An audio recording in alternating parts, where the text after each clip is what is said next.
Mesdames et messieurs, bonsoir et bienvenue à cette édition d'information qui s'ouvre par les activités de l'Assemblée provinciale du Congo central.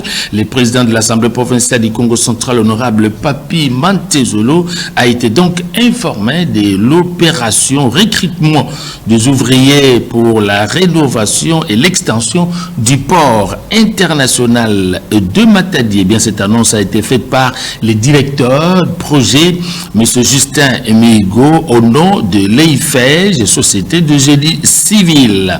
Environ 300 ouvriers sont attendus à ces recrutements, tels que le confirme le directeur du projet au micro de Henri Labert, Mvozelo-Matala de la RTNC. Nous sommes venus pour lui présenter nos civilités et lui expliquer où en est le projet du port de Matadi. Donc on lui a bien présenté l'avancement des travaux et on s'est projeté dans les mois à venir en termes de recrutement de besoins du personnel, qui est un enjeu fort pour nous et notre souhait étant d'embaucher localement le maximum de personnes possible.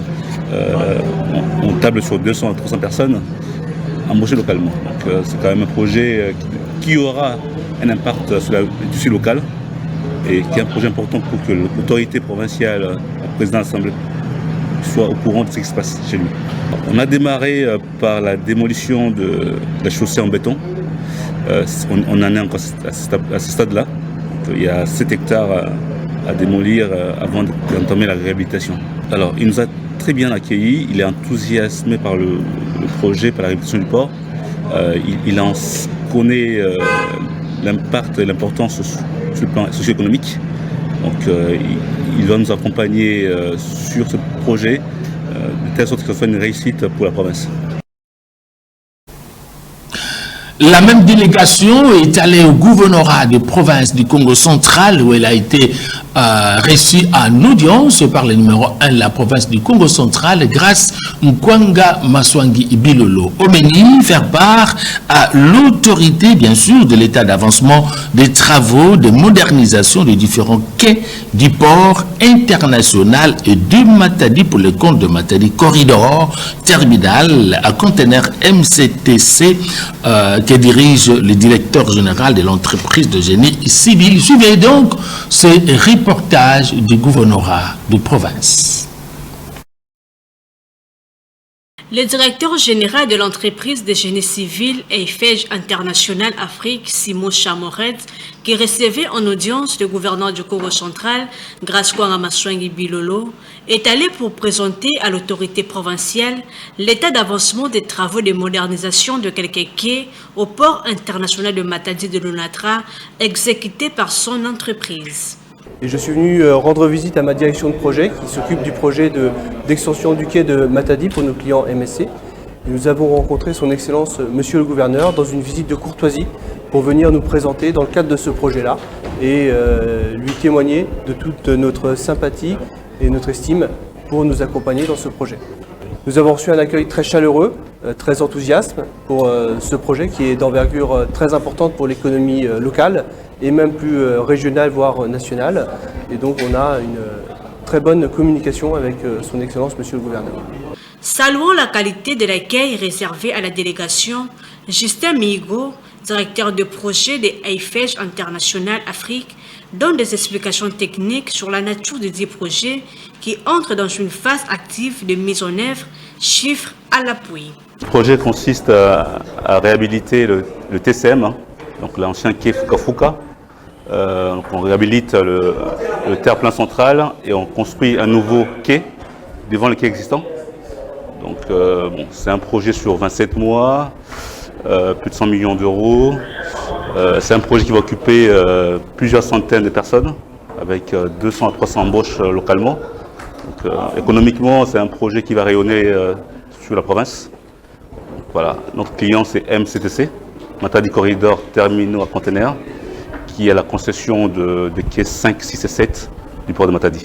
Ce projet s'inscrit dans le cadre d'un contrat de concession signé entre le gouvernement congolais et l'État du Qatar visant à moderniser les installations du port international de Matadi-Onatra en vue d'accroître ses capacités de production.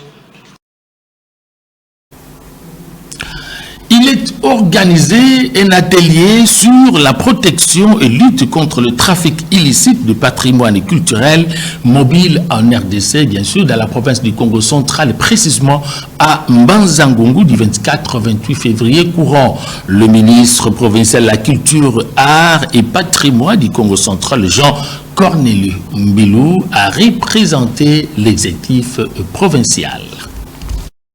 L'atelier sur la protection et lutte contre le trafic illicite du patrimoine culturel mobile à RDC se tient à Mbanza-Ngungu du 24 au 28 février 2025. Organisé sous le haut patronage de la ministre nationale de la Culture, Art et Patrimoine, Yolande Elebe Mandembo, le gouverneur du Congo central est représenté par Jean-Cornélis Mbilouvela, ministre provincial de la Culture, Art et Patrimoine. Cet atelier auquel prennent part les chefs de division provinciale de la culture et des arts du Congo central, les conseils du gouverneur des provinces et autres personnalités s'inscrit dans le cadre de la conscientisation et du renforcement des capacités des services de protection des patrimoines culturels congolais. Dans son mot d'ouverture, le représentant du gouverneur souligne que la tenue de cet atelier tombe à point nommé pendant cette période de conflits armés afin d'empêcher toute tentative de trafic illicite des objets d'art dans nos différentes frontières. C'est un honneur pour notre province d'offrir ce cadre pour la tenue du dit atelier qui est très capital en cette période de conflits armés, pour empêcher toute tentative de trafic illicite des objets d'art dans nos différentes frontières, ce qui constitue un crime international car les objets volés sont déplacés d'un pays à l'autre. C'est à ce titre que j'invite les participants à y accorder un grand intérêt afin d'être outillés pour contrer efficacement ces crimes. La Suisse, engagée dans la lutte contre le trafic illicite des biens culturels au niveau multilatéral et bilatéral, par les billets du représentant de l'ambassadeur suisse à cet atelier, exprime son engagement à continuer dans cet élan ensemble avec la RDC. La Suisse et la République démocratique du Congo sont tous les deux États partis à la Convention de l'UNESCO de 1970 concernant les mesures à prendre pour interdire et empêcher l'importation, l'exportation et le transfert de propriétés illicites des biens culturels. Ainsi, la Suisse peut accorder des aides financières pour des projets de préservation du patrimoine culturel mobilier dans d'autres pays ayant ratifié la Convention de l'UNESCO. Et c'est donc dans cet esprit-là que la Suisse soutient l'atelier d'aujourd'hui. La province du Congo central est stratégique. On y trouve plusieurs patrimoines culturels, d'où le choix d'organiser cet atelier dans cette partie de la République.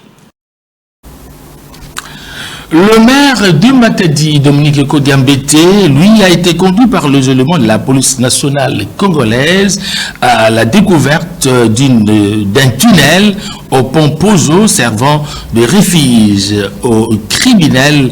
C'était au cours d'une patrouille nocturne. Roger Manouka. Un tunnel qui sert de refuge aux criminels a été visité par le maire de Matadi, Dominique Nkodambete, au cours d'une patrouille avec les éléments de la police militaire dans le cadre de l'opération Kumba Kimbiko, visant à traquer les malfaiteurs jusqu'à leur dernier retranchement.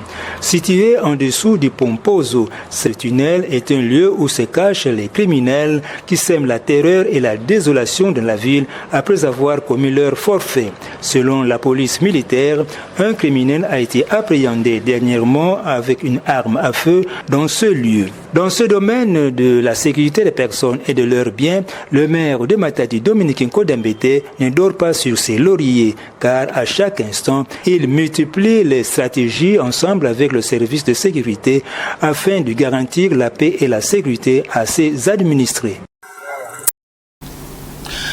Corrigez avec moi, il s'agissait de la police militaire qui conduisait l'autorité urbaine.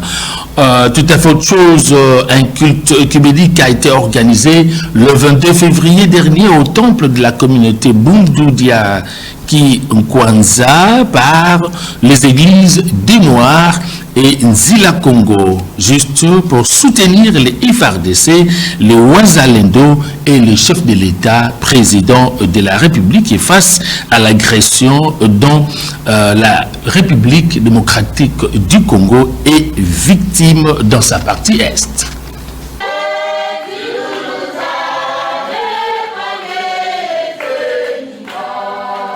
Guerre dans l'est de la RDC. Des voix continuent de s'élever pour la paix et le maintien de l'intégrité du territoire national.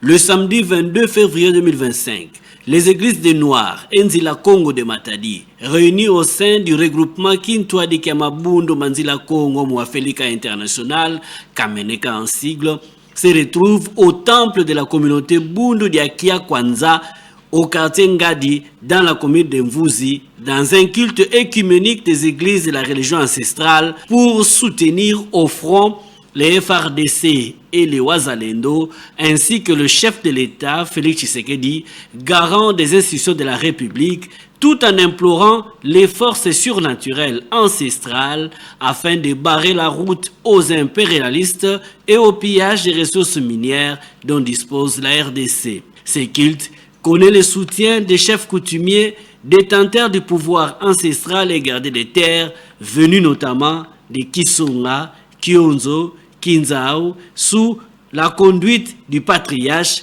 Kulu Yayona Welo. Après les Sundidi ou hymnes de Bangunza et la lecture des écritures sacrées, une prière d'ensemble est dite pour les morts dans la guerre de l'Est et de soutien aux FARDC et Wazalendo.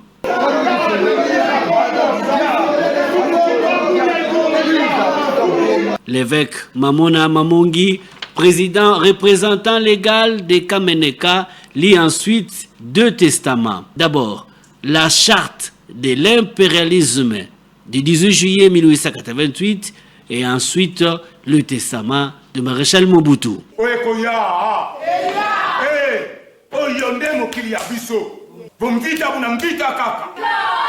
Soucier de maintenir le pays de tiers-monde dans la misère, la division, les guerres, la confusion et l'anarchie, en vue de mieux les exploiter et les piller. La collecte spéciale est organisée. Les offrandes servent à l'effort de guerre. Participation de cette communauté. Le patriarche Kulu Yayona Welo circonscrit l'événement. Kindu ya Kindu, ya président Félix V, ya basoda kaka V, bangunza beno terama. S'ensuit une marche symbolique de colère partie du temple à la coordination Kimbangiste en passant par les terrains Winter, avec comme chute le terrain de Mena, où une poule et une chèvre sont immolées en sacrifice pour la fin des hostilités dans l'est de la RDC, dont aucune partie des terres ne peut être laissée à l'ennemi. Tournons la page pour parler des véhicules et autres engins roulants qui continuent bien sûr à circuler librement sur le tronçon compris entre le rond-point Bouima et l'auditorat supérieur militaire dans la commune de Matadi. Face à cette situation, l'urgence s'impose pour sa réhabilitation, surtout quand on sait que dernièrement l'autorité urbaine avait pris sinon avait pratiquement demandé aux propriétaires des véhicules de ne plus circuler sur cette partie, question d'éviter beaucoup d'accidents. Sur le tronçon compris entre les ronds-points Bouima et l'auditorat supérieur militaire, plus précisément au niveau du garage Sodéique dans la commune de Matadi, menacé de coupures suite à une érosion, les véhicules et autres engins roulants continuent de circuler librement sur ce tronçon. Cette pratique va à l'encontre du communiqué de la mairie de Matadi, interdisant le passage de véhicules et tous les autres engins lourds avant la réhabilitation. La situation de ces trous s'aggrave de jour en jour, exposant les usagers de ces tronçons au danger. La population de ces coins de la ville déplore l'absence des éléments pour réguler la circulation de véhicules et motos jusqu'à ces jours. Comme si cela ne suffisait pas, un autre trou béant se crée au niveau du rond-point Bouima dans son tronçon qui mène vers le building de l'État. Si les autorités ne prennent pas garde aux prochaines pluies, ça risque d'atteindre la grandeur de celui qui est devant le garage Sodéique. L'urgence s'impose afin de réhabiliter rapidement ces deux trous. L'axe routier allant du rond-point Bouinma, nous sommes dans la commune de Matadi en passant par le cercle Onatra, eh bien, est aujourd'hui dans un état de dégradation fort avancé. Mais elle est l'unique voie de solution pour les usagers du tronçon rond-point Bouinma, auditorat supérieur.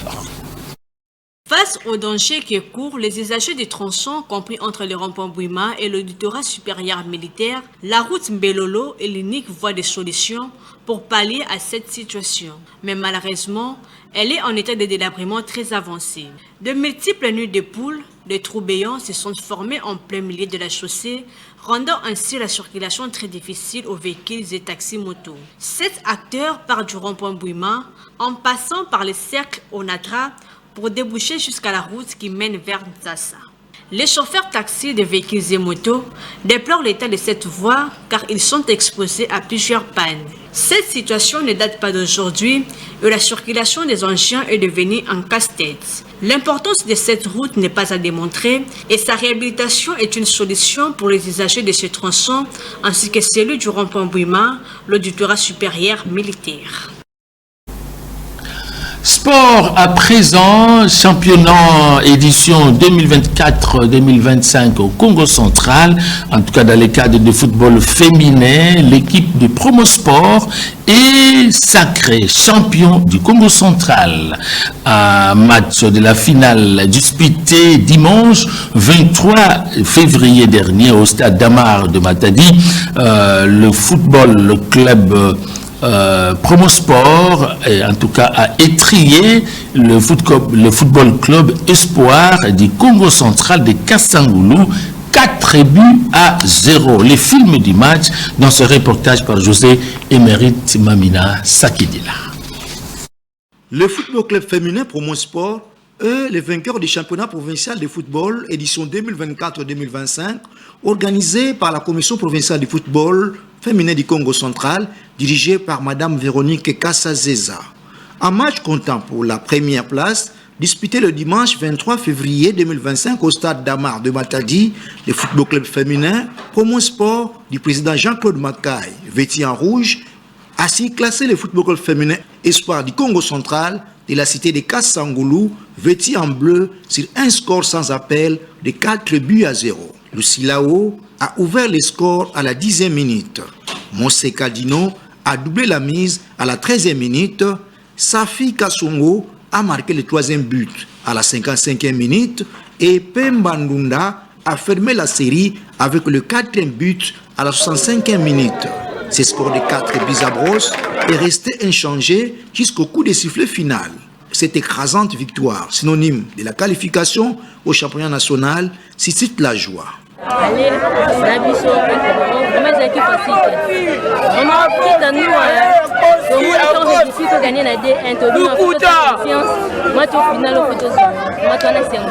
Déçu par cette défaite, le football club féminin Espoir du Congo central de Kassangoulou, sorti 2e, malgré cela, garde ses chances d'être repêché au championnat national.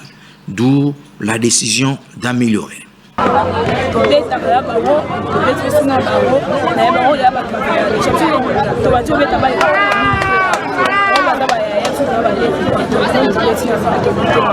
Concernant les matchs de classement, le football club féminin Picambien de Matadi est sorti 3e de ce tournoi provincial devant l'AS Étoile du Conridjaf de Matadi qui a tenu la tête au temps réglementaire en imposant un nul vierge avant de fléchir à la séance de tir au but où les pouliches du coach associé cèdent des tirs au but contre 4. La commission provinciale du football féminin du Congo central, malgré les difficultés rencontrées dans l'organisation, est félicitée par les clubs participants et l'opinion sportive du Congo central. Bien sur la fin de cette édition d'information que vous présentez la RTNC Congo Central, cette même direction de la RTNC Congo Central vous donne l'occasion de suivre le journal télévisé sur YouTube, RTNC Congo Central @6610. Je reprends RTNC Congo Central @6610. C'est donc cette opportunité que la RTNC Congo Central vous offre encore de suivre encore les journaux sur YouTube, voie Internet. Merci et bon tour des programmes sur la RTNC.